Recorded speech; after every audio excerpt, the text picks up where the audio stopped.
I'm Donna, and this is Some Bold Adventure. I'm telling the story of the biggest adventure of my life, following in my grandfather's footsteps on the World War II Ghost Mountain Trail in Papua New Guinea.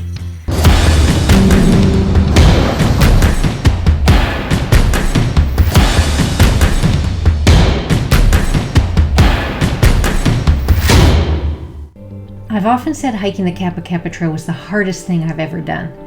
We would usually get up before daylight, aiming to be on the trail about the time the sun came up. The idea was to get as much hiking done as possible before it got really hot. And it was also important to be done before dark. There were days we were expected to hike 7, 8, even 10 hours more than I had ever done in a day. Nearly every morning we started out with a steep climb because we generally stayed near water, which is lower, and we climbed mountain after mountain. And these aren't switchbacks, we just trek up the side of a mountain. I've talked before about the carriers who were with us. If it was really steep, they'd take a shovel and cut a few holes for your boots to get up the steep parts.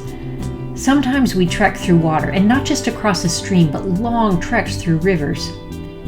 If there was a deep stream crossing, a few swings of machete, and there'd be a bridge for us to cross.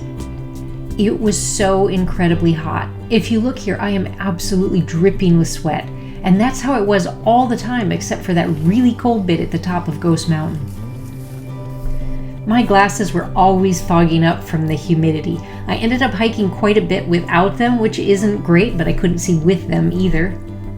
Some days we'd walk all day without a village, and some days we'd pass through several. There's this thing the locals do, people call it bush telegraph, where news spreads quickly through the jungle, even over really long distances. These remote villages we'd pass through, the people there always knew exactly when we'd arrive. Sometimes they'd be waiting for us along the trail. They also have amazing bushcraft skills. Need a pot of water for lunch? Swipe, swipe with the machete, and suddenly you have not only a cooking setup, but a table too.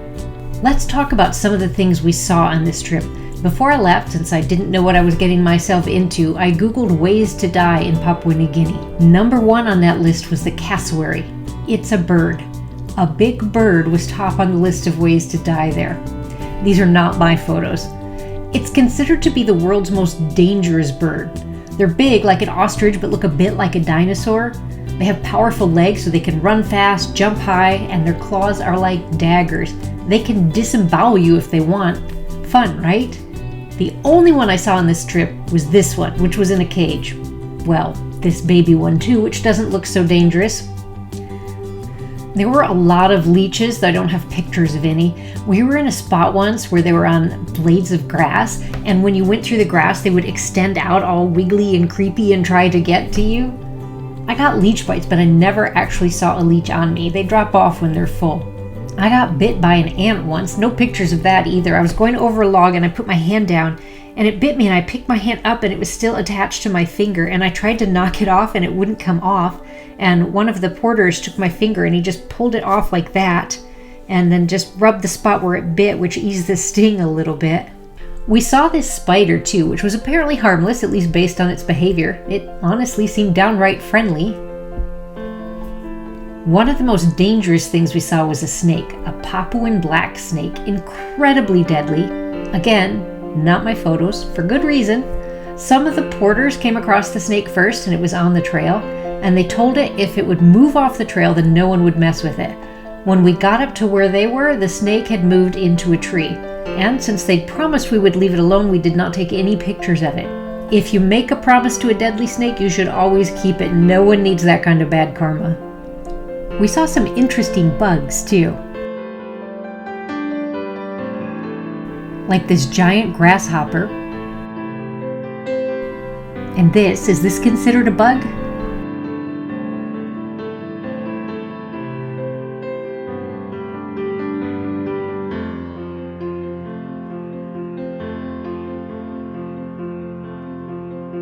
Okay, can we talk about cute animals now? Because this baby pig is pretty cute. And the parrots. And tree kangaroos are adorable.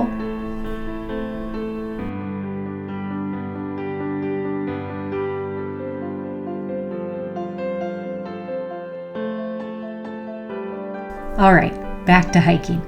I don't have a good way to describe how hard this trail is. If you're Australian, you're probably familiar with the Kapa Trail, which runs roughly parallel to this one.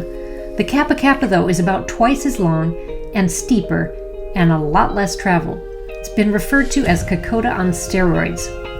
It's exhausting hiking pretty much every day for 3 straight weeks. I get so tired, so worn out, and I had to be careful to not try and count down how much longer until we could stop, because that makes it feel even longer. I would just watch the feet in front of me and resign myself to keep moving until those feet stopped. I said before I was never going to quit, but I wanted to quit about 1,000 times. I thought about how hard it must have been for the soldiers. So sick, so exhausted, carrying so much equipment and gear. And at the end of it, they would have to go into battle. And most of them had malaria, so they were dealing with high fevers too. I didn't get malaria, but I did get really sick on the trip. I had a day I wasn't feeling great during the walk. My stomach felt off, which wasn't really that unusual, but by the time we got to a village at the end of the day, I was really miserable. The village had a party for our group, but I stayed in the hut to rest. Before long, I was shivering, absolutely freezing, which is crazy because this is a tropical jungle and I felt like I was wrapped in ice. I had dumped all the stuff out of my bag and burrowed down into it like a little nest. I was not okay. Peter came back to check on me and found me like that. He helped me get my bed set up and get into it. The party was still going on and there were these drums beating. There's something so primal about drums, like they awaken something in you. At this point, I'm burning with fever, and timed with the drums, I had visions of shapes rising from the dirt, and the shapes took the form of people and animals, all the same color as the dirt. And I realized the shapes were from the designs on the tapa cloth, the fabric they make from tree bark. And the dirt and the bark and the fabric and the shapes, they were all connected and brought to life by the drums. I was really not okay. Sometime after dark, Peter brought me food and had me eat, and I did. And in the morning, the fever was broken. I was weak but okay. And we set out again. It's amazing what you can do when you have no other choice. One day, in one of the places where there's no trail, we got lost. Peter has a GPS track of the route. He's been here before. He literally wrote the book on the trail. This is it here. It's called the Kapa Kapa. It's got some great pictures in there. There's some elevation profiles. I'll put a link to this book in the description. So Peter had the GPS, and some of the carriers thought that they knew the way, but somehow we got off track. And after a short bit of wandering, they had us trekkers sit while they figured it out. And I remember thinking, we're lost in the jungles of Papua New Guinea, and finding that very funny. I wasn't afraid. I knew they'd figure it out, but it's still fun to mention in conversation that time I was lost in a jungle in Papua New Guinea. There was a day we were walking along and came across some locals on the trail. They asked where we were going. We told them the name of the village that was our stop for the night, and they said, "That's not far, only 3 mountains." And they were right. It was one of our shorter days. 3 mountains had become short to us. Just a couple of weeks ago, I thought I was going to die hiking up that first mountain. I was starting to believe I might actually be able to do this.